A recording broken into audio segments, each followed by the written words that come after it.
नमस्ते दोस्तों। राष्ट्र में जब महंगाई को लेकर हाहाकार मची हुई है तो ये निश्चित ही था कि सरकार अपने लोगों को लेकर खासी चिंतित होगी। तो सरकार ने तुरंत कदम उठाया इस महंगाई के खिलाफ और सरकारी कर्मचारी, जो सेंट्रल गवर्नमेंट के कर्मचारी हैं, उनका महंगाई भत्ता 17% से 28% कर दिया। तो अपने लोगों के लिए उन्होंने काम कर दिया है। अब हम जैसे लोग हैं, गए गुजरे लोग जो सरकारी नौकरी नहीं करते हैं, दो कैटेगरी है भारत में, एक सरकारी नौकरी करने वाले की, दूसरी नहीं करने वाले की। तो इन लोगों को भगवान भरोसे या अल्लाह भरोसे या जीसस भरोसे छोड़ दिया गया है। अब हम लोगों को खुद से देख लेना है। महंगाई सरकार कम नहीं कर पाएगी तो सरकारी कर्मचारी आंदोलन कर देंगे तो सारा जो प्रबंधन है देश का वो ख़राब हो जाएगा। इसलिए उनके डर से सरकार ने उनका महंगाई का भत्ता बढ़ा दिया है।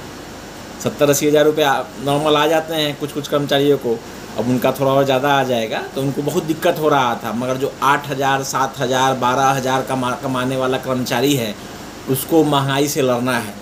ये फाइटर है, उसको घबराना नहीं है, उसको लड़ाई लड़ना है यहाँ पर। तो इस पर हम लोग को विचार करना चाहिए कि क्या ऐसी सरकार की ज़रूरत है देश को जो एक संपन्न वर्ग के लिए लड़ाई लड़ रहा है।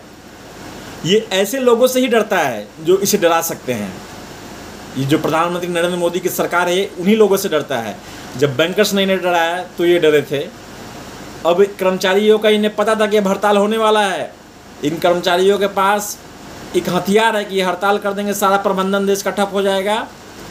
तो सरकार उनसे डर जा रही है। मगर आप और मेरे जैसे लोग हैं जो कि अगर बाहर निकलेंगे अपना काम छोड़कर तो कल अन्न पानी नहीं मिलेगा। तो हमारे लिए यही व्यवस्था कर दी गई है कि फ्री में राशन दुकान पर जाकर हमें राशन लाना है, जो सरकारी केंद्र है वहाँ से। तो हमें एक तरह से मजलूमों की स्थिति में बना दिया गया है, डाल दिया गया है कि जाना है और लाना है। हक के साथ कुछ नहीं मिलेगा आपको। बोला जाएगा कि हक है, ये कोई फ्री नहीं है, ये नहीं है, मगर फ्री राशन केंद्र लिखा रहेगा वहाँ पर जब जाइएगा आप।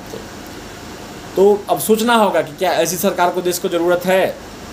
अब मान लीजिए कहा जाएगा कि सरकार ने ऐसा वादा ही नहीं किया था कि महंगाई कम करेगी। सरकार हमारी आई थी भ्रष्टाचार के खिलाफ, तो भ्रष्टाचार तो देश में हुआ ही नहीं है।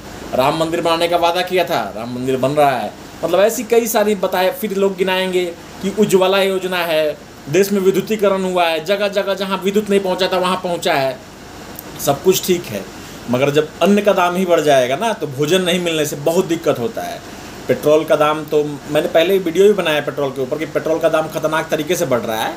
तो इस पर अब सरकार को देखना चाहिए कि कुछ तो करे इसके ऊपर। महंगाई भत्ता तो अब जिन लोगों का बढ़ा सकता है आपने बढ़ा दिया, नहीं तो सभी लोगों का एक काम करती सरकार, सभी लोगों से उनकी इनकम पूछ लेती और 11% जो हाइक किया जैसे सेंट्रल गवर्नमेंट के कर्मचारियों का, वैसे ही उन लोगों के लिए 11% भेज देती।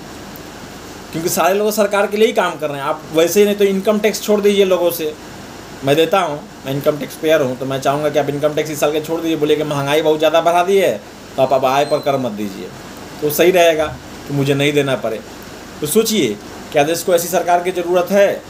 और ये भी ध्यान रखिए कि जो राज्य सरकारें पेट्रोल के खिलाफ आंदोलन कर रही हैं वो क्या खुद का जो स्टेट गवर्नमेंट का टैक्स है वो घटा रही हैं। इस पर भी ध्यान रखिए, क्या वो भी उसके लायक हैं। या एक बार हम सभी भारतीयों को ऐसा करना होगा कि जाकर नोटा ही दबा देना होगा कि सारा भारत नोटा दबाएगा। और ऐसी सरकारों को तब समझ में आया कि हम किसी लायक नहीं रह गए हैं। वैसा जिस दिन कर पाएंगे हम लोग, उसी दिन इस देश का कांग्रेस हो, बीजेपी हो, टीएमसी हो, कोई भी पार्टी सुधरेगा। नहीं तो सारे पार्टी वैसे ही हमें नुस्खे खसोटते रहेंगे, परेशान करते रहेंगे। तो ध्यान रखिएगा दोस्तों, सरकार ने अपने लोगों के लिए कुछ कर लिया है, अब हम अपने ऊपर हैं, हमें कुछ ना कुछ करना होगा। धन्यवाद दोस्तों, सुनते रहिए, सब्सक्राइब करते रहिए।